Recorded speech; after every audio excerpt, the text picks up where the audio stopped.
Hello दोस्तों, नमस्कार। स्वागत है आपका हमारे YouTube channel study with Uttarakhandi पर। दोस्तों, आज की वीडियो में मैंने लूसेंट जीएस से कुछ इम्पोर्टेंट एमसीक्यू लिए हैं जो आपके आने वाले एग्ज़ाम के लिए बहुत ज़्यादा इम्पोर्टेंट होने वाले हैं। तो दोस्तों, वीडियो में अंत तक बने रहना और वीडियो को लाइक और चैनल को सब्सक्राइब ज़रूर करना। तो चलो दोस्तों, वीडियो की शुरुआत करते हैं। हमारा आज का पहला क्वेश्चन है, वायुमंडलीय दाब किस यंत्र द्वारा मापा जाता है? तो दोस्तों, वायुमंडलीय दाब बैरोमीटर के द्वारा मापा जाता है। इस क्वेश्चन का राइट आंसर हो जाएगा हमारा ऑप्शन ए। और दोस्तों, अगर हम बैरोमीटर की बात करें तो क्वेश्चन बन सकता है दोस्तों कि बैरोमीटर की खोज कब की गई थी? तो दोस्तों, बैरोमीटर की खोज की गई थी 1643 ईस्वी में। और किसके द्वारा की गई थी? तो दोस्तों, इटली के एक वैज्ञानिक थे दोस्तों, इवांजेलिस्टा। इनके द्वारा दोस्तों 1643 में बैरोमीटर की खोज की गई थी। यह भी आपको बिल्कुल याद रखना है। वायुमंडलीय दाब किस यंत्र द्वारा मापा जाता है? तो आप बताएंगे बैरोमीटर के द्वारा। और बैरोमीटर की खोज कब की गई थी? तो आप बताएंगे 1643 ईस्वी में। और किसके द्वारा की गई थी? तो इवांजेलिस्टा के द्वारा की गई थी, जो इटली के वैज्ञानिक थे। बढ़ते हैं अगले क्वेश्चन की तरफ। अगला क्वेश्चन है हमारा, विजयनगर साम्राज्य की स्थापना हुई थी? तो दोस्तों, विजयनगर साम्राज्य की स्थापना 1336 ईस्वी में हुई थी। इस क्वेश्चन का राइट आंसर हो जाएगा हमारा ऑप्शन सी, 1336। और दोस्तों, क्वेश्चन बन सकता है कि विजयनगर साम्राज्य की स्थापना किसके द्वारा की गई थी? तो दोस्तों, विजयनगर साम्राज्य की स्थापना दोस्तों हरिहर और बुक्का के द्वारा की गई थी। ये भी आपको बिल्कुल याद रखना है। विजयनगर साम्राज्य की स्थापना किसके द्वारा की गई थी? तो आप बताएंगे हरिहर और बुक्का के द्वारा। और कब की गई थी? तो आप बताएंगे 1336 ईस्वी में। बढ़ते हैं अगले क्वेश्चन की तरफ। अगला क्वेश्चन है हमारा, भारतीय केंद्रीय औषधि अनुसंधान संस्थान स्थित है? तो दोस्तों, भारतीय केंद्रीय औषधि अनुसंधान संस्थान दोस्तों लखनऊ में स्थित है। इस क्वेश्चन का राइट आंसर हो जाएगा हमारा ऑप्शन बी। और दोस्तों, अगर हम भारतीय केंद्रीय अनुसंधान संस्थान की बात करें दोस्तों, इसकी स्थापना हुई थी 1951 में। और इसकी स्थापना की गई थी दोस्तों जवाहरलाल नेहरू जी के द्वारा। ये भी आपको बिल्कुल याद रखना है। क्वेश्चन बन सकता है दोस्तों कि भारतीय केंद्रीय औषधि अनुसंधान संस्थान की स्थापना किसके द्वारा की गई थी? तो आप बताएंगे जवाहरलाल नेहरू जी के द्वारा। और कब की गई थी? आप बताएंगे 1951 में। और कहाँ स्थित है भारतीय केंद्रीय औषधि अनुसंधान संस्थान? तो आप बताएंगे लखनऊ में। तो ये सारे फैक्ट दोस्तों आपको बिल्कुल याद रखने हैं। बढ़ते हैं अगले क्वेश्चन की तरफ। अगला क्वेश्चन है हमारा, निम्न में से उत्तर प्रदेश के प्रथम मुख्यमंत्री कौन थे? तो दोस्तों, उत्तर प्रदेश के प्रथम मुख्यमंत्री थे गोविंद वल्लभ पंत जी। इस क्वेश्चन का राइट आंसर हो जाएगा हमारा ऑप्शन बी। और दोस्तों, अगर हम गोविंद वल्लभ पंत जी की बात करें तो इनका जन्म हुआ था 1887 ईस्वी में अल्मोड़ा के खूंट ग्राम में। ये भी आपको बिल्कुल याद रखना है। और दोस्तों, क्वेश्चन बन सकता है कि गोविंद वल्लभ पंत जी को भारत रत्न से कब सम्मानित किया गया था? तो दोस्तों, गोविंद वल्लभ पंत जी को दोस्तों 1957 में भारत रत्न से सम्मानित किया गया था। तो दोस्तों, ये सारे फैक्ट आपको बिल्कुल याद रखने हैं। उत्तर प्रदेश के प्रथम मुख्यमंत्री कौन थे? आप बताएंगे गोविंद वल्लभ पंत जी। और इनका जन्म कब हुआ था? तो आप बताएंगे 1887 में अल्मोड़ा के खूंट ग्राम में। और इनको भारत रत्न से कब सम्मानित किया गया था? तो आप बताएंगे 1957 में। बढ़ते हैं अगले क्वेश्चन की तरफ। अगला क्वेश्चन है हमारा, सल्तनत काल में दाग और चेहरा प्रथा की शुरुआत की थी? तो दोस्तों, सल्तनत काल में दोस्तों दाग और चेहरा प्रथा की शुरुआत दोस्तों अलाउद्दीन खिलजी के द्वारा की गई थी। इस क्वेश्चन का राइट आंसर हो जाएगा हमारा ऑप्शन सी। और दोस्तों, क्वेश्चन बन सकता है कि अलाउद्दीन खिलजी का वास्तविक नाम क्या था? तो दोस्तों, अलाउद्दीन खिलजी का वास्तविक नाम था दोस्तों अली गुरसप। ये भी आपको बिल्कुल याद रखना है। अलाउद्दीन खिलजी का वास्तविक नाम क्या था? आप बताएंगे अली गुरसप। और दोस्तों, जो खिलजी वंश था दोस्तों, इसका दोस्तों दूसरा शासक कौन था? अलाउद्दीन खिलजी। क्वेश्चन बन सकता है दोस्तों कि खिलजी वंश का दूसरा शासक कौन था? तो आप बताएंगे अलाउद्दीन खिलजी। और अलाउद्दीन खिलजी का वास्तविक नाम क्या था? आप बताएंगे अली गुरशप। और सल्तनत काल में दाग और चेहरा प्रथा की शुरुआत किसने की थी? तो आप बताएंगे अलाउद्दीन खिलजी ने। तो ये सारे फैक्ट दोस्तों आपको बिल्कुल याद रखने हैं। बढ़ते हैं अगले क्वेश्चन की तरफ। अगला क्वेश्चन है हमारा, प्रतिवर्ष अर्थ आवर मनाया जाता है। तो दोस्तों प्रतिवर्ष अर्थ आवर दोस्तों ऑस्ट्रेलिया में मनाया जाता है। इस क्वेश्चन का राइट आंसर है हमारा ऑप्शन डी। और दोस्तों जो अर्थ आवर का उद्देश्य है दोस्तों, वो लोगों को दोस्तों पर्यावरण सुरक्षा के बारे में जागरूक करना है। ये भी आपको बिल्कुल याद रखना है। क्वेश्चन बन सकता है दोस्तों कि अर्थ आवर का उद्देश्य क्या है? तो दोस्तों अर्थ आवर का उद्देश्य लोगों को दोस्तों पर्यावरणीय सुरक्षा के बारे में जागरूक करना है। और दोस्तों अर्थ आवर मनाने की शुरुआत दोस्तों 2007 से हुई थी दोस्तों, सिडनी से। ये भी आपको बिल्कुल याद रखना है। प्रतिवर्ष अर्थ आवर कहाँ मनाया जाता है? आप बताएंगे ऑस्ट्रेलिया में। और इसको मनाने की शुरुआत कब से हुई थी? तो आप बताएंगे 2007 से, सिडनी से। बढ़ते हैं अगले क्वेश्चन की तरफ। अगला क्वेश्चन है हमारा, भारतीय रिजर्व बैंक की स्थापना कब हुई थी? तो दोस्तों भारतीय रिजर्व बैंक की स्थापना हुई थी 1 अप्रैल 1935 को। इस क्वेश्चन का राइट आंसर हो जाएगा हमारा ऑप्शन बी। और दोस्तों वर्तमान में भारतीय रिजर्व बैंक का मुख्यालय दोस्तों मुंबई में स्थित है। ये भी आपको बिल्कुल याद रखना है। क्वेश्चन बन सकता है दोस्तों कि वर्तमान में भारतीय रिजर्व बैंक का मुख्यालय कहाँ स्थित है? तो आप बताएंगे मुंबई में। और दोस्तों एक क्वेश्चन और बनता है कि प्रथम भारतीय गवर्नर थे जो भारतीय रिजर्व बैंक के गवर्नर थे। तो दोस्तों जो प्रथम भारतीय रिजर्व बैंक के गवर्नर थे दोस्तों, वो थे C.D. देशमुख। ये भी आपको बिल्कुल याद रखना है। कौन थे दोस्तों भारतीय रिजर्व बैंक के प्रथम भारतीय गवर्नर? तो आप बताएंगे C.D. देशमुख। और भारतीय रिजर्व बैंक की स्थापना कब हुई थी? आप बताएंगे 1 अप्रैल 1935 को। और इसका मुख्यालय कहाँ है? तो आप बताएंगे मुंबई में। अगला क्वेश्चन है हमारा, सौर परिवार का सबसे ठंडा ग्रह कौन सा है? तो दोस्तों सौर परिवार का सबसे ठंडा ग्रह है नेपच्यून। इस क्वेश्चन का राइट आंसर हो जाएगा हमारा ऑप्शन ए। और दोस्तों जो नेपच्यून है वो सौर परिवार का दोस्तों 8वां ग्रह है। ये भी आपको बिल्कुल याद रखना है। क्वेश्चन बन सकता है दोस्तों कि सौर परिवार का 8वां ग्रह कौन सा है? तो आप बताएंगे नेपच्यून। और सौर परिवार का सबसे ठंडा ग्रह कौन सा है? तो आप बताएंगे नेपच्यून।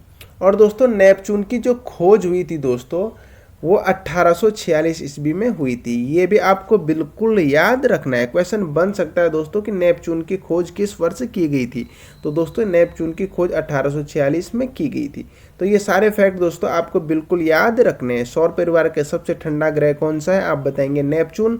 सौर परिवार का 8वां ग्रह कौन सा है? आप बताएंगे नेपच्यून। और सौर परिवार की 8वां ग्रह जो नेपच्यून है उसकी खोज कब हुई थी? तो आप बताएंगे 1846 ईस्वी में। बढ़ते हैं अगले क्वेश्चन की तरफ। अगला क्वेश्चन है हमारा, संसद के दोनों सदनों की संयुक्त बैठक की अध्यक्षता की जाती है। तो दोस्तों संसद के दोनों सदनों की संयुक्त बैठक की अध्यक्षता दोस्तों लोकसभा अध्यक्ष के द्वारा की जाती है। इस क्वेश्चन का राइट आंसर हो जाएगा हमारा ऑप्शन सी। दोस्तों संसद के दोस्तों 2 सदन होते हैं, लोकसभा और राज्यसभा। और जो दोस्तों लोकसभा है वो संसद का निम्न सदन होता है दोस्तों, और उसे अस्थायी सदन भी कहा जाता है। और दोस्तों जो लोकसभा है दोस्तों उसका कार्यकाल होता है दोस्तों 5 वर्ष का। ये भी आपको बिल्कुल याद रखना है। लोकसभा जो सदस्य होते हैं दोस्तों उनका कार्यकाल 5 वर्ष का होता है। और दोस्तों संसद का जो दूसरा सदन होता है वो होता है दोस्तों राज्यसभा। और राज्यसभा जो है दोस्तों संसद का उच्च सदन है, और इसीलिए इसको दोस्तों अस्थायी सदन भी कहा जाता है। और दोस्तों जो राज्यसभा होता है दोस्तों, तो राज्यसभा के सदस्यों का कार्यकाल होता है दोस्तों 6 वर्ष का। ये भी आपको बिल्कुल याद रखना है। संसद के कितने सदन होते हैं? आप बताएंगे 2, लोकसभा और राज्यसभा। जो लोकसभा है वो निम्न सदन होता है, और राज्यसभा दोस्तों संसद का उच्च सदन होता है। और लोकसभा के सदस्यों का कार्यकाल होता है 5 वर्ष, और राज्यसभा के सदस्यों का कार्यकाल होता है 6 वर्ष।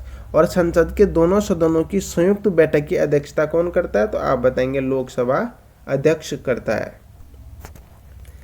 अगला क्वेश्चन है हमारा, काजीरंगा राष्ट्रीय उद्यान किस राज्य में स्थित है?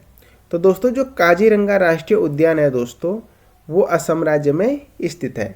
इस क्वेश्चन का राइट आंसर हो जाएगा हमारा ऑप्शन बी।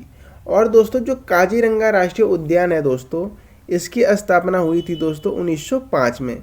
क्वेश्चन बन सकता है दोस्तों कि काजीरंगा राष्ट्रीय उद्यान की स्थापना कब हुई थी, तो आप बताएंगे 1905 में। और दोस्तों काजीरंगा राष्ट्रीय उद्यान को दोस्तों यूनेस्को ने दोस्तों विश्व विरासत सूची में कब सम्मिलित किया था, तो आप बताएंगे दोस्तों 1985 को। ये भी आपको बिल्कुल याद रखना है दोस्तों, बहुत ज़्यादा इंपॉर्टेंट क्वेश्चन है। काजीरंगा राष्ट्रीय उद्यान किस राज्य में स्थित है, तो आप बताएंगे असम में। काजीरंगा राष्ट्रीय उद्यान की स्थापना कब हुई थी, आप बताएंगे 1905 में। और काजीरंगा राष्ट्रीय उद्यान को दोस्तों यूनेस्को ने विश्व विरासत सूची में कब सम्मिलित किया था, तो आप बताएंगे 1985 में। तो ये सारे फैक्ट दोस्तों आपको बिल्कुल याद रखने हैं। बढ़ते हैं अगले क्वेश्चन की तरफ। अगला क्वेश्चन है हमारा, तालीकोट का युद्ध कब हुआ था। तो दोस्तों तालीकोट का जो युद्ध हुआ था वो 1565 ईस्वी में हुआ था। इस क्वेश्चन का राइट आंसर हो जाएगा हमारा ऑप्शन डी। और दोस्तों जो विजयनगर का पतन हुआ था दोस्तों, तो तालीकोट के युद्ध को ही दोस्तों विजयनगर का पतन का कारण बताया जाता है। ये भी आपको बिल्कुल याद रखना है। क्वेश्चन बन सकता है दोस्तों कि तालीकोट का पतन का कारण किस युद्ध को कहा जाता है। तो दोस्तों विजयनगर के पतन का कारण किस युद्ध को कहा जाता है, तो आप बताएंगे तालीकोट का युद्ध। और कब हुआ था, तो आप बताएंगे 1565 ईस्वी में। अगला क्वेश्चन है हमारा, निम्न में से किस नदी का उद्गम महाबालेश्वर से होता है। तो दोस्तों महाबालेश्वर से दोस्तों कृष्णा नदी का उद्गम होता है। इस क्वेश्चन का राइट आंसर हो जाएगा हमारा ऑप्शन ए। दोस्तों अगर हम कृष्णा नदी की बात करें दोस्तों, तो कृष्णा नदी दोस्तों महाराष्ट्र, कर्नाटक, तेलंगाना और आंध्र प्रदेश से बहते हुए दोस्तों बंगाल की खाड़ी में गिरती है। और दोस्तों कृष्णा नदी की अगर हम सहायक नदी की बात करें दोस्तों, तो कृष्णा नदी की दोस्तों सहायक नदी हैं दोस्तों तुंगभद्रा, मूसी और भीमा। ये दोस्तों कृष्णा नदी की सहायक नदियां हैं। बढ़ते हैं अगले क्वेश्चन की तरफ। अगला क्वेश्चन है हमारा, भारत में सर्वाधिक कॉफी उत्पादक राज्य है। तो दोस्तों भारत में जो सर्वाधिक कॉफी उत्पादक राज्य है दोस्तों वो है कर्नाटक। इस क्वेश्चन का राइट आंसर हो जाएगा हमारा ऑप्शन बी। दोस्तों अगर हम केरल की बात करें दोस्तों, तो केरल का दोस्तों भारत में कॉफी उत्पादन में दोस्तों दूसरा स्थान है।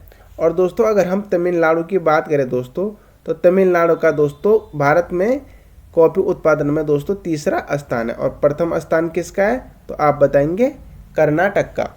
और दोस्तों विश्व में प्रथम कॉफी उत्पादक देश कौन सा है। क्वेश्चन बन सकता है दोस्तों कि विश्व में सर्वाधिक कॉफी उत्पादक देश कौन सा है। तो दोस्तों विश्व का प्रथम कॉफी उत्पादक और सर्वाधिक कॉफी उत्पादक देश है दोस्तों ब्राजील। ये भी आपको बिल्कुल याद रखना है। अगला क्वेश्चन है हमारा, राष्ट्रीय दृष्टिबाधित संस्थान की स्थापना किस वर्ष की गई थी। तो दोस्तों राष्ट्रीय दृष्टिबाधित संस्थान की स्थापना दोस्तों 1988 में की गई थी दोस्तों देहरादून में। ये भी आपको बिल्कुल याद रखना है। राष्ट्रीय दृष्टिबाधित संस्थान की स्थापना कब की गई थी, तो आप बताएंगे 1988 में। और कहाँ की गई थी, तो आप बताएंगे देहरादून में। अगला क्वेश्चन है हमारा, संयुक्त राष्ट्र द्वारा विश्व पर्यावरण दिवस मनाने का सुझाव किस वर्ष दिया गया था। दोस्तों बहुत ज़्यादा इंपॉर्टेंट क्वेश्चन है ये। तो दोस्तों संयुक्त राष्ट्र द्वारा विश्व पर्यावरण दिवस मनाने का सुझाव दोस्तों 1972 को दिया गया था। इस क्वेश्चन का राइट आंसर हो जाएगा हमारा ऑप्शन बी। और दोस्तों जो विश्व पर्यावरण दिवस मनाने की दोस्तों जो शुरुआत हुई थी वो हुई थी 5 जून 1974 से। ये भी आपको बिल्कुल याद रखना है। संयुक्त राष्ट्र द्वारा विश्व पर्यावरण दिवस मनाने का सुझाव किस वर्ष दिया गया था, तो आप बताएंगे 1972 को। और दोस्तों विश्व पर्यावरण दिवस मनाने की शुरुआत हुई थी दोस्तों 5 जून 1974 से। अगला क्वेश्चन है हमारा, आगरा के लाल किले का निर्माण किसने करवाया था। तो दोस्तों आगरे के लाल किले का निर्माण करवाया था दोस्तों अकबर ने। इस क्वेश्चन का राइट आंसर हो जाएगा हमारा ऑप्शन बी। और दोस्तों जो दिल्ली का लाल किला है दोस्तों उसका निर्माण करवाया था शाहजहां ने। आगरा का लाल किला और दिल्ली का लाल किला, इनमें दोस्तों आपको बिल्कुल भी कंफ्यूज नहीं होना है। अगर आगरा का लाल किला पूछा जाए आपसे, तो इसका निर्माण करवाया था अकबर ने। और अगर दिल्ली का लाल किला पूछा जाए आपसे तो दिल्ली के लाल किले का निर्माण करवाया था शाहजहां ने। तो ये दोनों फैक्ट दोस्तों आपको बिल्कुल याद रखने हैं। अगला क्वेश्चन है हमारा, बंधुआ मजदूरी प्रणाली अधिनियम किस वर्ष पारित किया गया था? तो दोस्तों जो बंधुआ मजदूरी प्रणाली अधिनियम दोस्तों पारित किया गया था वो 1976 में किया गया था। इस क्वेश्चन का राइट आंसर हो जाएगा हमारा ऑप्शन बी।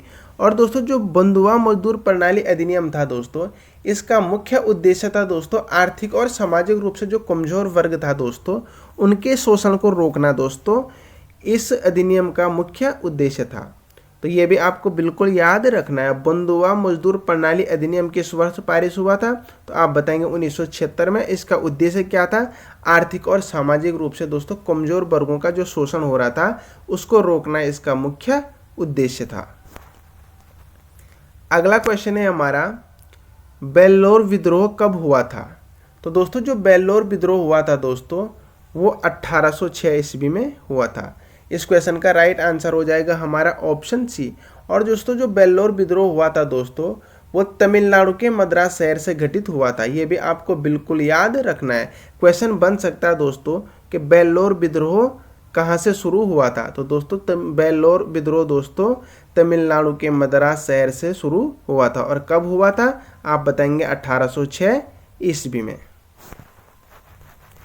अगला क्वेश्चन है हमारा, गुलामगिरी पुस्तक के लेखक कौन हैं?